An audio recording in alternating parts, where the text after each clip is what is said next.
అందరికీ నమస్కారం. ఈరోజు మన ఛానల్లో గోంగూర విత్ మ్యాక్రోనీస్ కాంబినేషన్లో కర్రీ ఎలా ప్రిపేర్ చేసుకోవాలో చూద్దాం. ఈ విధంగా ట్రై చేసి చూడండి, చాలా టేస్టీగా ఉంటుంది. గోంగూర విత్ మ్యాక్రోనీస్ కాంబినేషన్లో కర్రీ ఎలా ప్రిపేర్ చేసుకోవాలో దానికి కావాల్సిన ఐటమ్స్ ఇప్పుడు మీకు చూపిస్తాను. ఈ కాంబినేషన్లో కర్రీ చాలా టేస్టీగా ఉంటుంది. ఒక్కొక్క లేతగా ఉండే గోంగూర కట్టను తీసుకుని బాగా ఉడికించుకొని పేస్ట్లా చేసుకొని పక్కన పెట్టుకోండి. లేతగా ఉండే గోంగూర వల్ల కర్రీ పుల్లగా టేస్టీగా ఉంటుంది. ఒక హాఫ్ కప్ మ్యాక్రోనీస్ని బాగా ఉడికించుకొని పక్కన పెట్టుకోండి.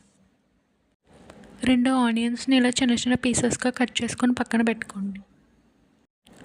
3 పచ్చిమిర్చిని సగానికి కట్ చేసుకొని పక్కన పెట్టుకోండి. ఒక 1.5 కప్ కారం తీసుకోండి. మీకు ఇంకా కావాలితే ఎక్కువ వేసుకోవచ్చు. ఈ కర్రీకి కొంచెం కారం ఎక్కువ ఉంటేనే బాగుంటుంది. 1 స్పూన్ పసుపును తీసుకోండి. మీ టేస్ట్కి సరిపడా సాల్ట్ని తీసుకోండి. ఇప్పుడు స్టవ్ ఆన్ చేసుకుని ఒక కడాయిని పెట్టుకోండి.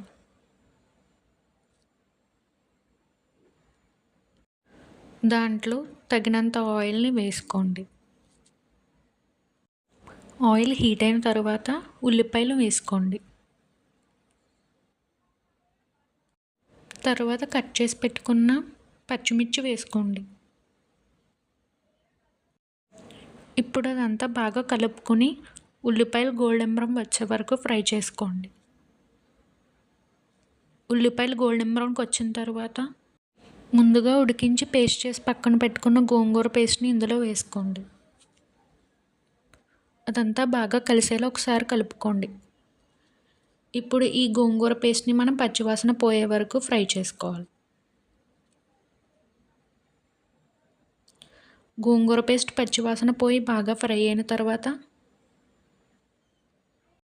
ఇప్పుడు 1 స్పూన్ పసుపుని వేసుకోండి. తర్వాత కారం వేసుకోండి. తర్వాత మీ టేస్ట్కి సరిపడా ఉప్పుని వేసుకోండి. తరువాత 1 గ్లాస్ వాటర్ని వేసుకోండి.